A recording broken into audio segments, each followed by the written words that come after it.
Today we have the FUJIFILM X-T5 and the Nikon Zf, and we're going to make a comparison of both cameras to see which one is made for you. First, let's get the price out of the way. The FUJIFILM X-T5 is at about $1,700, while the Nikon Zf is around $2,000. So there is about $300 difference between the two cameras, but is it justified? Let's look at the body of those two cameras. The body of both of them is pretty similar. In terms of the top of the camera itself, you have the three dials, ISO, shutter speed, and exposure compensation dials that you can see on both cameras. When it comes to the dials though, the Nikon Zf dials are clickier and a little bit higher compared to the X-T5, which kind of makes it more comfortable to use.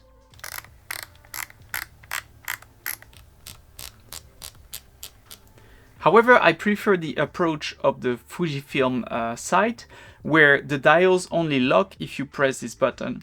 On the Nikon Zf, as soon as you get into the C position, you basically have to press again for you to be able to unlock your dial, and you can't lock them in a specific position. Now, when it comes to the placement of the buttons, I prefer the placement of the buttons on the FUJIFILM X-T5. I feel like they are more where they should be for my hand, but again, that's completely personal, so it really depends on how you feel and what is your grip. And one more thing that I enjoy more on the X-T5 is the fact that I have clickable back dials that I can use for specific functions, as well as more customizable buttons that I can assign for, let's say, subject detection or changing film simulation, etc. But on the Nikon Zf, you don't have as many customizable buttons. Not a bummer per se, but it's just a difference. One thing that is also different and important to notice is that on the Nikon Zf, you have a small LCD screen that will basically display the aperture value that you currently have. And that's because the design of the lenses on the Nikon is a bit different. Usually you don't have marked aperture ring on the lenses, which kind of goes against the retro aspect, which has been, a big selling point and really has been worked on by Fujifilm for a few years. But my problem with this is simply that when you go outside, you can't see anything that happens here because it reflects basically too much. So it was not very useful for me to see that.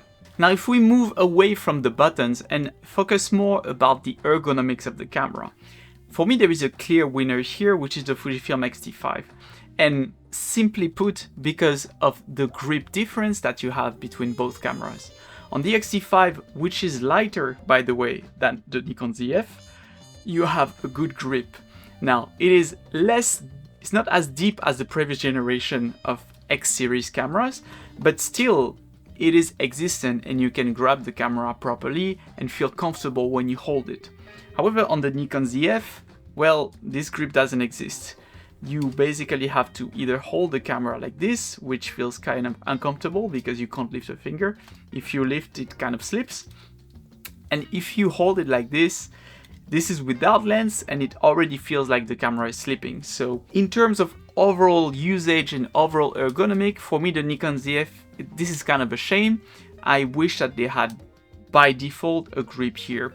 Of course, you can buy an external accessory from, I don't know, wooden camera or small rig that would make it feel more comfortable. And I think that if you get this camera, you definitely should.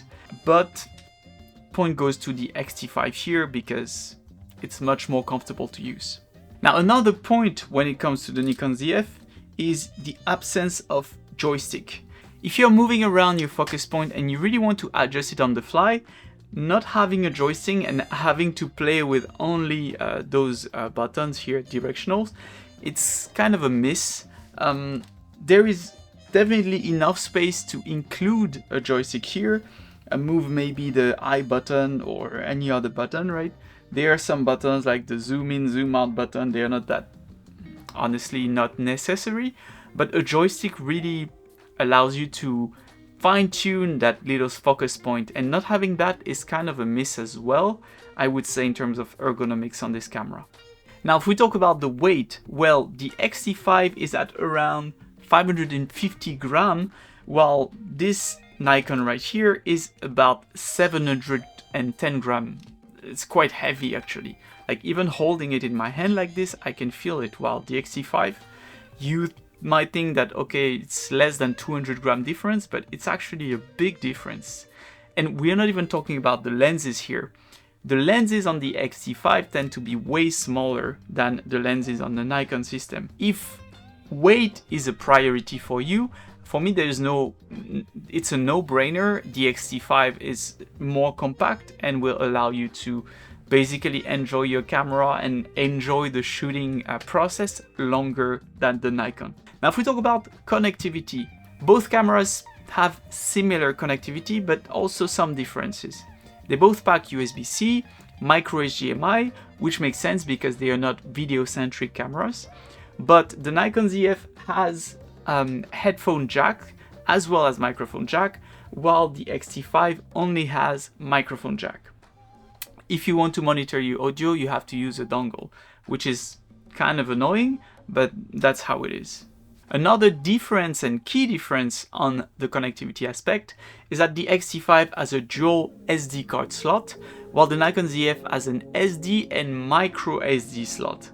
Now, I'm not a huge fan of the micro SD, not necessarily because of speed, but mostly because micro SD, the whole process and the whole workflow of micro SD, I don't really like, because you need an extra adapter to connect to your computer, while SD, basically all the computers have an SD reader usually, and also it takes more time to dump your micro SD compared to your SD if you go through an adapter.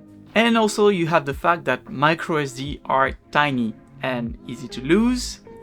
Personally, I would rather have a 2 SD card slot on my camera like it is the case on the Fujifilm X-T5. Now let's talk about screen.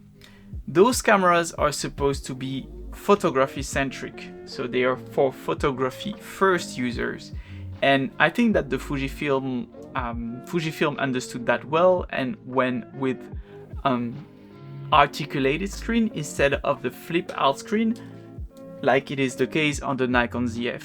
Now, when I used to own the X-T4, I was like, okay, I like the flip out screen actually because it allows me to film myself, right? But when you're mostly behind the camera, having access to the articulated screen is much better especially when you take pictures, because when you have to work on your composition and you have your screen that is outside, it is kind of weird to compose your image. Whereas when you have this screen that is always aligned with your body, I think it is much better and makes for a much better experience overall. So for me, the screen, not necessarily the quality of the screen, but the overall design of the screen, the articulated screen on the X-T5 makes more sense. Now, the screen on the Nikon Zf works well. I think that nowadays companies want to push videos too much, and it makes it for really unclear products sometimes. They want to have something that is photocentric, but with video features. And yeah, sometimes you're not sure who they're targeted with that. And some features kind of contradict each other's. You have the micro HDMI, but you have the flip out screen. You have like this kind of features that go left and right basically.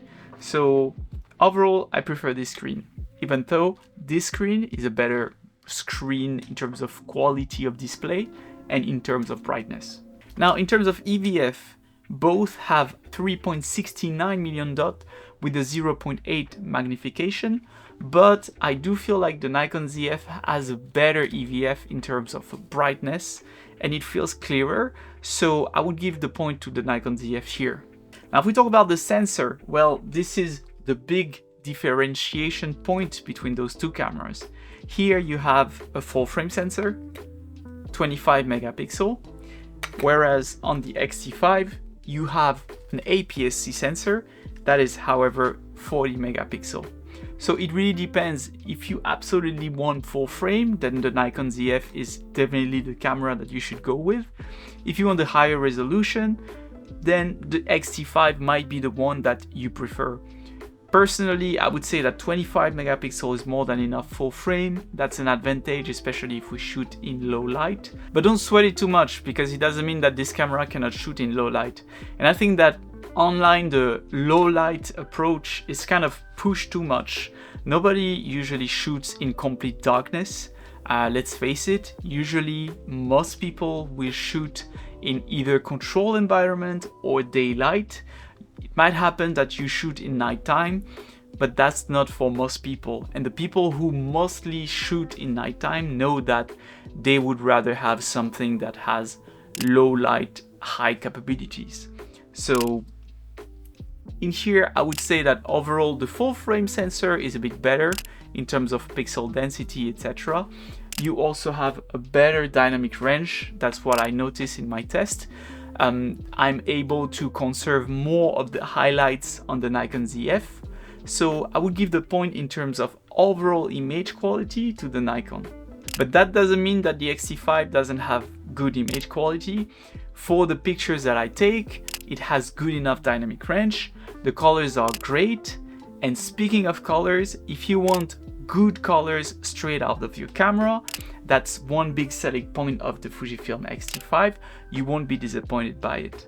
So if that's a priority with the film simulations, I would definitely say go for the Fujifilm.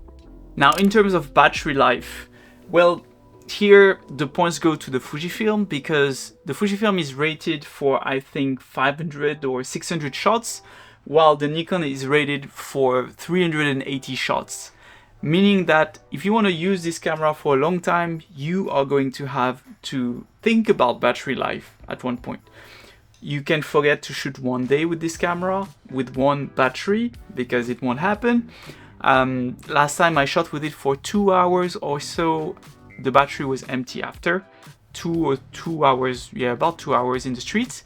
So I would recommend, if you are purchasing the Nikon Zf, to get a set of batteries.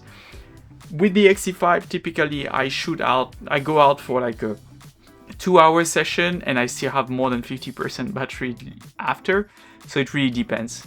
But for this particular aspect, I would say X-T5 has a better overall battery life.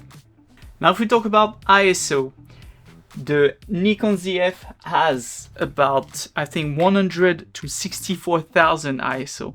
So if you really want to crank that ISO up and you are planning to shoot in really low light conditions, which again, it's something that not most people do, you have access to 64,000 ISO.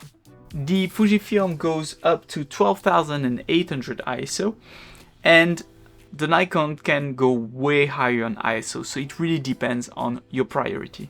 In terms of shutter speed, they both go at up to 1/8000 of a second, which is typical performance. That's good to have on both cameras. And both camera has 8 stops of image stabilization. However, I would say that while taking pictures, both cameras have good results.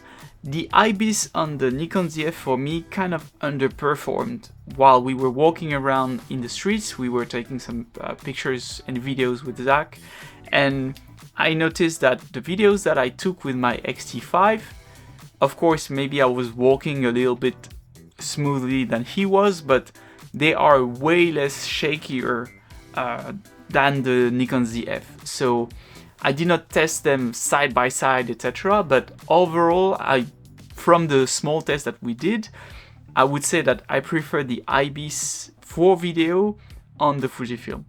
Now, autofocus. Now, don't get me wrong, both can focus, but the Nikon here is better at it. The Nikon has the new processor, I forgot, the X-Speed 7, I think, that you can find in the Nikon Z8 and the Nikon Z9, and they brought it with this sensor, the Z6 Mark II, basically the same sensor as the Z6 Mark II. And the autofocus capabilities work great. So if autofocus is a must for you, I would say go Nikon. It has a better autofocus overall, and yeah, it works well. the subject detection, you pretty much have the same in both cameras. Now, the X-T5 focuses well as well. I mean, it has had some firmware updates also over the years that improve the autofocus. So if you haven't tried and you haven't updated your Fujifilm camera, you should do it because the autofocus got really improved. But still, I feel like the Nikon Zf has a better overall autofocus. Okay, so now let's conclude about both cameras. So here you have a full frame offering, here you have an APS-C offering. So if you need full frame, if you want full frame, there is no doubt to have, just go with the Nikon, right? Now, if you want something that is the most comfortable, that give you the overall most enjoyable experience when you're out there for a long time, for me there is no doubt, I think that the Fujifilm X-T5 in terms of ergonomics is winning that battle.